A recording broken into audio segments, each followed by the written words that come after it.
देखिए, भीड़ से कोई फर्क नहीं पड़ता है। ये चुनाव अलवर की जनता लड़ रही है। अब किराए के लोग आप ले आओ, हरियाणा से ले आओ, दिल्ली से ले आओ, पंजाब से ले आओ, तो उससे कोई फर्क नहीं पड़ता है भीड़ से। हमारे यहाँ भी हजारों की भीड़ थी और जो भी एक व्यक्ति था वो दिल से साथ था, और दूसरी तरफ जो व्यक्ति थे वो कहीं ना कहीं बगल में छुरी उन्हें रख रखी थी। राम राम राम कर रहे थे अपने जबान से तो, लेकिन बगल में छुरी थी, क्योंकि कहीं ना कहीं भूपेंद्र यादव जी बहुत सीनियर व्यक्ति हैं, सम्मानीय व्यक्ति हैं, केंद्र में मंत्री भी हैं, लेकिन उनको मुझे ये लगता है कि अलवर में उनको भेजकर कोई ना कोई बड़ी साजिश से उनको फंसा दिया है, हराने के लिए अलवर भेजा है। क्योंकि वो टिकट मांग रहे थे भिवानी महेंद्रगढ़ से, तो उनको वहीं से टिकट देना चाहिए था।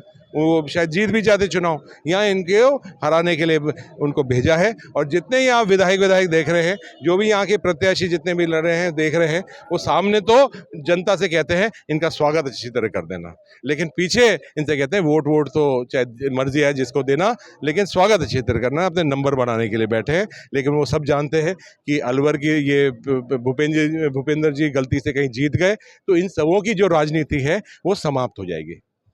और साहब, बलजीत यादव आज आपके मंच शेयर कर रहे थे, क्या बातचीत हुई है, क्या डील हुई है उनसे?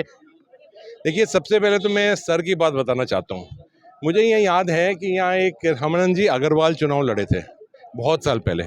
उनने हर व्यक्ति को एक एक साइकिल दी। वो शायद मेरे से जब पहले चुनाव लड़े थे विधानसभा का, आज से 20-30 साल पहले, और उनकी रैली के अंदर 50-50 हजार, 1-1 लाख लोग इकट्ठे हो जाते थे साइकिल लेने के लिए। लेकिन जब चुनाव का रिजल्ट आया, मात्र उनके 450 वोट आए, और साइकिल उनने बांट दी थे 10,000। तो ये नहीं होता है कि कोई सर दे के ऊपर से होता है। जहाँ तक हमारे साथी जो जुड़े हैं, माननीय बलजीत जी का मैं धन्यवाद देता हूँ आपके माध्यम से। और बलजीत जी हमारी कांग्रेस पार्टी उन्होंने ज्वाइन भी नहीं करी है, लेकिन अलवर का मान सम्मान के लिए, अलवर के युवाओं के लिए, अलवर के विकास के लिए उनने कांग्रेस पार्टी को समर्थन दिया है। ये बहुत बड़ी बात है। उनके साथ साथ वो ही नहीं, लेकिन साथ साथ जौहरीलाल जी मीना साहब, जो कांग्रेस के खिलाफ चुनाव लड़े थे पिछले विधानसभा क्षेत्र के अंदर, वो अलवर के विकास के लिए और जो लोकल कैंडिडेट के लिए आज वो भी मंच पर थे। हमारे डॉक्टर आरसी भी थे, उनके साथ साथ माननीय संदीप जी जो लोकसभा का भी टिकट मांग रहे थे, वो भी आज साथ थे। तो आप देखिए, आज ये चुनाव सिर्फ कोई और मुद्दे पर नहीं है। सबसे बड़ा मुद्दा इस यहाँ का चुनाव का बन चुका है कि भारी भगाओ और ललित को जिताओ। ये एक मोहन तिजारा से पूर्व विधायक संदीप यादव भी नाराज थे। लोग कह रहे थे कि बीजेपी में जाएंगे, बीजेपी में जा रहे थे या आपने रोक लिया? क्या बातचीत हुई संदीप यादव से? आज वो मंच पे भी नजर आए। देखिए, संदीप यादव जी, जब कांग्रेस की सरकार थी और जब बहुत सारे लोगों ने एक कोशिश करी थी सरकार गिराने के लिए, भाजपा ने कोशिश करी थी, 20-20, 40-40 करोड़ रुपए वो दे रहे थे और उस समय ही नहीं गए, तो अब तो जाने की बात नहीं है। वो कांग्रेस के परिवार के साथी हैं और हमारे बहुत ही सम्मानीय सदस्य हैं, और बहुत ही जल्दी प्रदेश कांग्रेस कमेटी के अंदर उनको लिया भी जाएगा। और मैं ये भी निवेदन करना चाहूँगा कि संदीप जी ने जो विकास करवाया है तिजारा क्षेत्र के अंदर, वो लोग अभी भी याद करते हैं। उनके आने से और उनका साथ में लगने से और भी कई चीजें लोग याद करते हैं उनकी। नहीं, उनका बहुत उनकी चीज़ याद करते हैं कि उनने जो सहन स्वभाव के साथ जो उन्होंने कार्य करा है, उससे कांग्रेस को मजबूती मिलेगी। पहले भी कांग्रेस के साथ थे और अभी भी कांग्रेस साथ हैं। एक सवाल और कर लेते चलते चलते। आप कह रहे थे जब भाषण दे रहे थे कि भूपेंद्र यादव जी भिवानी और महेंद्रगढ़ से चुनाव लड़ना चाह रहे थे, उनको यहाँ फंसाया गया है क्योंकि आप राष्ट्रीय नेता हैं। तो क्या बीजेपी के किसी नेता ने आपको इनपुट दिया कि इस तरीके का कि इनको फंसाया गया है अलवर भेज के? देखिए, जितने बड़ा नेता कोई बन जाता है, उसके कार सेवक भी इतने ही बड़े बन जाते हैं। तो मेरा मानना ये है कि जिस तरह का घटनाक्रम हुआ है, उनका देखिए बहुत बड़ा कद है, और वो आज की राजनीति के अंदर 10वें नंबर, मतलब 1 से 10 तक उनका एक कद बना हुआ है, और वो चाहे जहाँ से टिकट मांग ले। अब उन्होंने वहाँ ऑफिस भी खोल दिया था, वहाँ प्रचार भी शुरू कर दिया था, और उनका ही टिकट कट के अलवर भेजा जाता है उनको, और वो भी बड़ी मुश्किल से धीरे धीरे धीरे अलवर आते हैं, क्योंकि वो जानते हैं यहाँ क्या स्थिति पैदा हो चुकी है, यहाँ क्या भावना बन चुकी है।